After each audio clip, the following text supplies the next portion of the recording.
நாளை விடுவிக்கப்படவுள்ள அடுத்த கட்ட பணைய கைதிகள் வெளியான பட்டியல். காசா பகுதியில் உள்ள 2500 சிறார்கள் மரணத்தின் விளிம்பில் ஐநா அதிர்ச்சி தகவல். காசா சோதனை சாவடி பாதுகாப்பிற்காக சிறப்பு படை வீரர்களை பணியமர்த்தும் அமெரிக்கா. பெய்ரூட் விமான நிலையம் வழியாக ஹிஸ்புல்லாவிற்கு ஈரான் பணத்தை கடத்துவதாக இஸ்ரேல் குற்றச்சாட்டு. கிரீன்லாந்தை வாங்குவதில் டிரம்பின் ஆர்வம் ஒரு நகைச்சுவை அல்ல, ரூபியே வலியுறுத்தல். போர் நிறுத்த ஒப்பந்தத்தின் ஒரு பகுதியாக இஸ்ரேல் ஹமாஸ் இடையான பணைய கைதிகள் பரிமாற்றங்கள் நடந்து வருகின்றது. இந்நிலையில் காசாவில் சிறைப்பிடிக்கப்பட்ட 3 பேரை ஹமாஸ் நாளை விடுதலை செய்ய உள்ளதாக அறிவித்துள்ளது. டெலிகிராமில் ஒரு அறிக்கையில் ஹமாஸின் ஆயுத பிரிவான ஹசாம் படைப்பிரிவு நாளை விடுவிக்கப்படுகின்ற 3 கைதிகளின் பெயர்களை வெளியிட்டுள்ளது. அதன்படி 54 வயதான கைதியொருவரும், வட கரோலினாவைச் சேர்ந்த அமெரிக்க குடியுரிமை பெற்ற 65 வயதான கைதியொருவரும் மற்றும் 35 வயதான கைதி ஒருவரும் ஹமாஸ் அமைப்பால் விடுவிக்கப்படுவார்கள் என்று இஸ்ரேலிய அதிகாரிகள் உறுதியளித்துள்ளார்கள். இதற்கிடையில் காசா பகுதியில் உள்ள 2500 சிறார்கள் மரணத்தின் விளிம்பில் இருப்பதாக குறிப்பிட்டும் அவர்களை சிகிச்சைக்காக உடனடியாக வெளியேற்ற வேண்டும் என்று ஐநா பொதுச் செயலாளர் அண்டோனியோ குட்ரஸ் கோரிக்கை விடுத்துள்ளார். அமெரிக்க மருத்துவர்கள் 4 கடந்த 15 மாதங்களாக கடும் போர் சூழலுக்கு மத்தியில் காசாவில் பணியாற்றி வருகின்றனர். இந்த மருத்துவர்களுடன் முன்னெடுக்கப்பட்ட சந்திப்பை அடுத்தே சிறார்கள் தொடர்பில் அவசர உதவிக்கு ஐநா தலைவர் வேண்டுகோள் விடுத்துள்ளார். மிக மோசமான நிலையில் இருக்கின்ற 2500 சிறார்கள் உடனடியாக வெளியேற்றப்பட வேண்டும் என்றும் அவர் குறிப்பிட்டுள்ளார். ஜனவரி 19 அன்று போர் நிறுத்தம் தொடங்குவதற்கு சில நாட்களுக்கு முன்பு 12,000க்கும் மேற்பட்ட நோயாளிகள் மருத்துவ வெளியேற்றத்திற்காக காத்திருப்பதாக உலக சுகாதார அமைப்பு கூறியது. அதில் 2500 சிறார்கள் மிக அவசர மருத்துவ உதவி தேவைப்படுகின்றவர்கள் என்றும் குறிப்பிட்டுள்ளனர். அடுத்த சில வாரங்களில் இந்த சிறார்களுக்கு என்ன வேண்டுமானாலும் நடக்கலாம் என்றும் அனைவரும் மரணத்தின் விளிம்பில் இருப்பதாகவும் மருத்துவர் ஒருவர் குறிப்பிட்டுள்ளார். சிலர் நாளை இறக்கலாம், இன்னும் சிலர் அதன் அடுத்த நாள் இறக்கலாம் என்றும் அவர்கள் நிலை குறித்து இன்னும் ஒரு மருத்துவர் விளக்கம் அளித்துள்ளார். 2500 சிறார்கள் விவகாரத்தில் இஸ்ரேல் தரப்பிலிருந்து இதுவரையில் பதிலளிக்கப்படவில்லை என்றே கூறப்படுகின்றது. போர் நிறுத்தம் ஏற்பட்டுள்ளதால் மருத்துவ சிகிச்சைக்காக மக்கள் வெளியேற்றப்படலாம், ஆனால் இதுவரையில் அதற்கான முயற்சிகள் எதுவும் முன்னெடுக்கப்படவில்லை என்றும் மருத்துவர் ஒருவர் குறிப்பிட்டுள்ளார். இதனிடையே ரஃபா எல்லை ஊடாக வெளியேற பேச்சுவார்த்தை நடத்தப்படுகின்றது. ஆனால் சிகிச்சை உள்ளிட்ட காரணங்களுக்காக வெளியேறுகின்றவர்கள் மீண்டும் ரஃபா எல்லை வழியாக திரும்ப உத்தரவாதம் இல்லை என்றே தகவல்கள் கசிந்துள்ளது. மறுபுறம் காசா சோதனை சாவடி பாதுகாப்பிற்காக சிறப்பு படை வீரர்களை பணியமர்த்துவதில் அமெரிக்க நிறுவனம் கவனம் செலுத்துகிறது என்று ஒரு செய்தி வெளியாகியுள்ளது. ராய்ட்டர்ஸ் செய்தி நிறுவனம் வெளியிட்டுள்ள புதிய விவரங்கள் அமெரிக்காவைச் சேர்ந்த பாதுகாப்பு நிறுவனமான ஜூஜி சொல்யூஷன்ஸ் குறிப்பாக காசா நகருக்கு தெற்கே அமைந்துள்ள நெட்சாரிம் கேரிடர் சோதனை சாவடியில் ஆயுதமேந்திய பாதுகாப்பு காவலர்களால் பணிபுரிய அமெரிக்க சிறப்பு படை வீரர்களை ஆட்சேர்ப்பு செய்வதை குறிவைத்துள்ளது. இந்த நிறுவனம் தற்போது கிட்டத்தட்ட 100 சிறப்பு படை வீரர்களை பணிக்கு அமர்த்த முயற்சிப்பதாகவும் சிலர் ஏற்கனவே காசாவில் உள்ளதாகவும் ராய்ட்டர்ஸ் அறிக்கைகள் கூறுகின்றன. அமெரிக்க ஒப்பந்தக்காரர்களுக்கு தினசரி கட்டணமாக $1,100 முதல் $10,000 வரை அட்வான்ஸுடன் வழங்கப்படும். மேலும் M4 தாக்குதல் துப்பாக்கி மற்றும் குளோக் பிஸ்டலுடனும் அவர்கள் ஆயுதம் ஏந்தி இருப்பார்கள் என்றும் கூறப்படுகிறது. 2023 நிறுவப்பட்ட மற்றும் வடக்கு கரோலினாவில் டேவிட்சனில் அமைந்துள்ள ஜூஜி சொல்யூஷன்ஸின் செய்தி தொடர்பாளர் பாதுகாப்பு ஒப்பந்தக்காரர்கள் எப்போது துப்பாக்கிச்சூடு நடத்தலாம் என்பதை நிர்வகிக்கும் விதிகள் இறுதி செய்யப்பட்டுள்ளதாகவும் குறிப்பிட்டுள்ள அதேவேளை இது தொடர்பான விவரங்களை வெளியிட மறுத்துவிட்டார். ஹமாஸுடனான போர் நிறுத்த ஒப்பந்தத்தின் ஒரு பகுதியாக காசாவிற்குள் சோதனை சாவடிகளை பராமரிக்க எகிப்திய பாதுகாப்பு நிறுவனத்துடன் இணைந்து பணியாற்ற தனியார் பாதுகாப்பு ஒப்பந்தக்காரர்கள் இருக்க வேண்டும் என்றும் இஸ்ரேல் கோரிக்கை விடுத்திருந்தமை குறிப்பிடத்தக்கது. அடுத்து தெற்கு லெபனான் மீது இஸ்ரேல் மீண்டும் வான்வெளி தாக்குதல்களை நடத்தியிருக்கின்றது.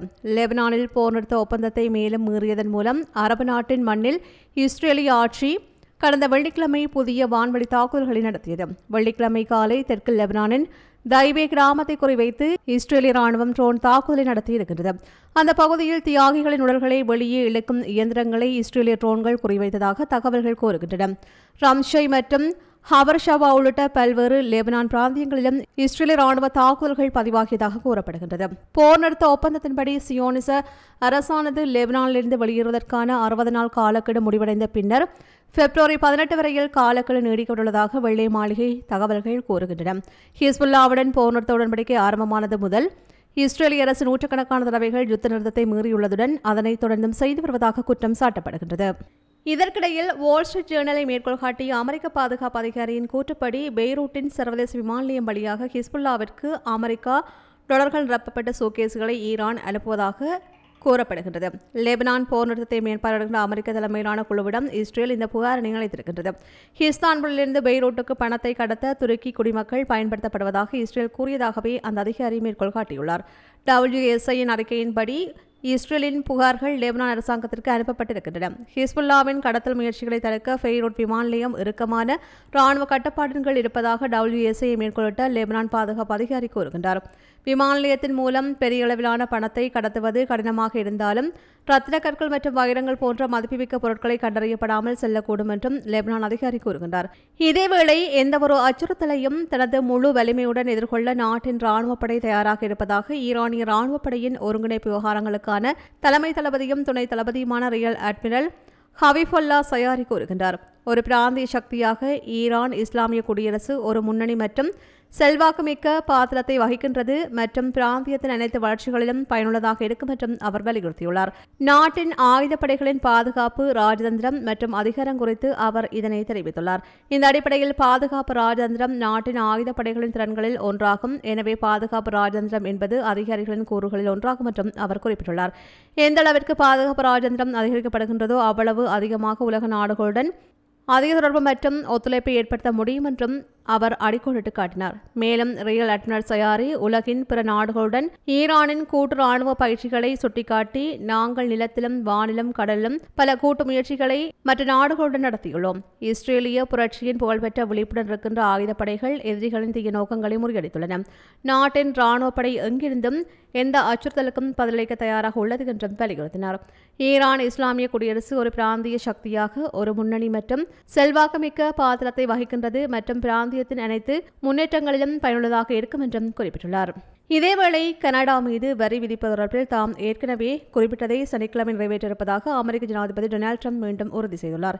வியாழக்கிழமை ஓவல் அலுவலகத்தில் செய்தியாளர்களை சந்தித்த அவர் மெக்சிகோவும் கனடாவும் வர்த்தக விவகாரத்தில் அமெரிக்காவிற்கு ஒருபோதும் நல்லது செய்ததில்லை என்றும் குறிப்பிட்டுள்ளார். அமெரிக்காவை அவர்கள் மிகவும் நியாயமற்ற முறையில் நடத்தியுள்ளார்கள் என்றும் தெரிவித்துள்ளார். இதனால் நாம் துரித நடவடிக்கை எடுக்க வேண்டிய கட்டாயத்தில் உள்ளோம் என்றும் அவர் குறிப்பிட்டுள்ளார். அவர்களிடமுள்ள பொருட்கள் இனி நமக்கு தேவையில்லை என்றார். அமெரிக்காவிடம் தேவையான அளவுக்கு எண்ணெய் மற்றும் மரக்கட்டைகள் இருப்பதாக குறிப்பிட்டுள்ள அவர் வரி சதவீதம் காலத்திற்கு ஏற்றாற்போல் உயரவும் குறையவும் வாய்ப்புள்ளதாக தெரிவித்துள்ளார். வரி விதிப்பில் இருந்து எண்ணெய் விடுவிக்கப்பட வாய்ப்புள்ளது என்பதை தற்போது உறுதி செய்ய முடியாது என்றும் குறிப்பிட்டார். மிக விரைவில் உறுதியான முடிவெடுக்கப்படும் என்றும் தெரிவித்தார். இதனிடையே ட்ரம்பின் வரி விதிப்பு தொடர்பில் கருத்து தெரிவித்துள்ள கனேடிய நிர்வாகம் எதையும் எதிர்கொள்ள தயாராக உள்ளோம் என்று குறிப்பிட்டுள்ளனர். அத்துடன் எரிசக்தி ஏற்றுமதியை ரத்து செய்யவும் சில பொருட்கள் மற்றும் வளங்கள் மீது ஏற்றுமதி வரி விதிக்கவும் வாய்ப்பிருப்பதாக குறிப்பிட்டுள்ளனர். ஆனால் ட்ரம்புக்கும் அமெரிக்காவுக்கும் எதிரான நடவடிக்கைகள் கூடாது என்று எதிர்ப்பு தெரிவித்துள்ள ஆல்பர்டா பிரீமியர் டேனியல் ஸ்மித் எல்லை பாதுகாப்பு தொடர்பான ட்ரம்பின் கவலைகள் நிவர்த்தி செய்ய கனடா தீவிரம் காட்ட வேண்டும் என்றார். இந்த பிரச்சினை சமீபத்திய வாரங்களில் ஸ்மித் பெடரல் அரசு மற்றும் அவரது சக பிரீமியர்களிடையே சலசலப்பை ஏற்படுத்தியுள்ளது. இந்நிலையில் வெளிவிவகார அமைச்சர் மெலனி ஜோலி மற்றும் பொது பாதுகாப்பு அமைச்சர் டேவிட் மெக்னிட்டி ஆகியோர் அமெரிக்க அதிகாரிகளை சந்தித்து வரவிருக்கும் வரி அச்சுறுத்தல் குறித்து விவாதிப்பதற்கு வாஷிங்டன் உள்ளமை குறிப்பிடத்தக்கது. இதற்கிடையில் கிரீன்லாந்தை வாங்குவதில் அதிபர் ட்ரம்ப் ஆர்வம் காட்டுவது நகைச்சுவை அல்ல. கிரீன்லாந்தை கையகப்படுத்துவது அமெரிக்காவின் தேசிய நலனுக்காகவும் அதற்கு தீர்வு காணப்பட வேண்டும் என்றும் வெளியுறவுத்துறை செயலாளர் மார்க்கோ ரூபியோ தெரிவித்துள்ளார். அமெரிக்க ஜனாதிபதி டொனால்டு ட்ரம்ப் நவம்பர் மாதம் மீண்டும் தேர்ந்தெடுக்கப்பட்டதிலிருந்து டென்மார்க்கின் தன்னாட்சி பிரதேசமான கிரீன்லாந்தை அமெரிக்காவின் ஒரு பகுதியாக மாற்ற விருப்பம் தெரிவித்தார். டென்மார்க்கை ஒப்படைக்க ராணுவம் அல்லது பொருளாதார சக்தியை பயன்படுத்துவதை அவர் நிராகரிக்கவில்லை என்றும் ராய்ட்டர்ஸ் செய்தி நிறுவனம் கூறுகிறது. அமெரிக்காவின் உயர்மட்ட ராஜதந்திரி என்ற வகையில் ரூபியோ தனது முதல் உத்தியோர்வு வெளிநாட்டு பயணமாக சனிக்கிழமை பனாமாவுக்கு வருவார். இது கால்வாயை பாதுகாப்பதில் அவரின் ட்ரம்பும் கொடுக்கின்ற முக்கியத்துவத்தை குறிக்கின்றது என்று தெரிவிக்கப்படுகின்றது. இது போன்ற பல செய்திகளை தெரிந்து கொள்ள நம்முடைய சமூக மீடியா யூடியூப் சேனலை சப்ஸ்கிரைப் செய்து அருகில் உள்ள பெல் பட்டனை கிளிக் செய்யுங்கள். மேலும் செய்திகளை உடனுக்குடன் தெரிந்து கொள்ள சமூகமீடியா.com என்ற இணையதளத்தின் வாயிலாக எங்களுடன் இணைந்திருங்கள்.